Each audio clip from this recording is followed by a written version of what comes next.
ప్రముఖ తమిళ చిత్ర దర్శకుడు, నిర్మాత, రచయిత భారతీ రాజా చెన్నైలోని తన నివాసంలో ఇవాళ కన్నుమూశారు.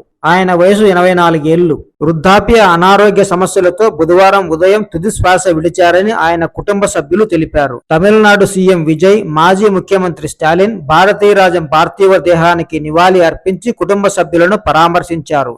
ఈ రోజు సాయంత్రం ప్రభుత్వ లాంఛనాలతో అంత్యక్రియలు జరగనున్నాయి. వాస్తవానికి గత కొంతకాలంగా భారతీరాజా అనారోగ్యంతో బాధపడుతున్నారు. శ్వాసకోశ సమస్యలతో గత ఏడాది డిసెంబర్లో ఆయన ఆసుపత్రిలో చేరారు. ఈ ఏడాది ఫిబ్రవరిలో కూడా మరోసారి ఆసుపత్రిలో చికిత్స తీసుకున్నారు.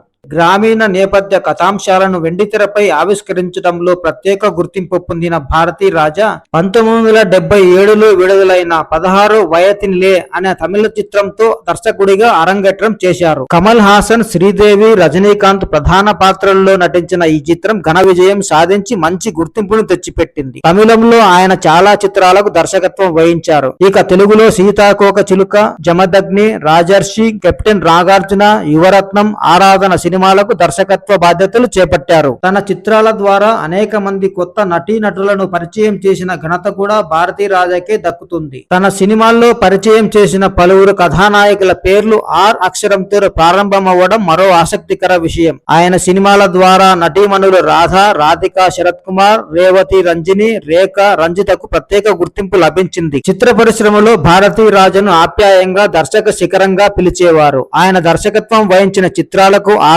జాతీయ అవార్డులు రాగా 2004లో కేంద్ర ప్రభుత్వం ఆయనకు పద్మశ్రీ అవార్డును ప్రదానం చేసింది. వయోభారం కారణంగా కొంతకాలంగా దర్శకత్వానికి దూరంగా ఉన్న భారతీ రాజా ధనుష్ నటించిన చిరు చిత్రం బలం చిత్రంలో కీలక పాత్ర పోషించారు. భారతీ రాజా మృతి తమిళ చిత్ర పరిశ్రమకు తీరని లోటుగా సినీ ప్రముఖులు, అభిమానులు పేర్కొంటున్నారు. ఇక AP deputy CM Pawan Kalyan social media X వేదికగా స్పందించారు. తమిళ, తెలుగు చిత్రాలపై భారతీ రాజా తనదైన ముద్ర వేశారని కొనియాడారు. ఆయన తెలుగులో దర్శకత్వం వహించిన సీతాకోక చిలుక ఇప్పటికీ చూడదగ్గ చిత్రమని పేర్కొన్నారు. భారతీరాజ దర్శకత్వంలో ఆరాధన చిత్రంలో నటించడం నా అదృష్టం. సినిమాపై ఆయనకున్న మక్కువ, వృత్తి పట్ల అంకిత భావం నాపై చెరగని ముద్ర వేశాయంటూ నటుడు చిరంజీవి ట్వీట్ చేశారు. ఆయనతో కలిసి దిగిన ఫోటోలను ఈ సందర్భంగా షేర్ చేశారు. భారతీరాజ వ్యక్తిగత జీవితం గురించి చెప్పుకోవాల్సి వస్తే భారతీరాజ అసలు పేరు చిన్నస్వామి. ఆయన తమిళనాడులోని అప్పటి తేని జిల్లాలోని తేని అల్లి నగరంలో పెరియామాయ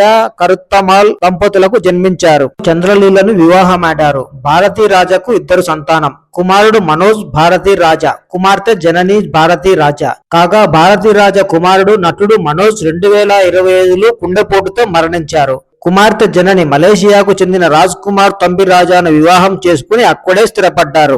భారతీ రాజా ఇక భౌతికంగా మన మధ్య లేకపోయినా ఆయన తెరకెక్కించిన గ్రామీణ కథలు, సృష్టించిన చిరస్మరణీయ పాత్రలు, వెండితెరపై ఆవిష్కరించిన జీవిత సత్యాలు ఎన్నటికీ ప్రేక్షకుల మధ్యలో నిలిచిపోతాయి.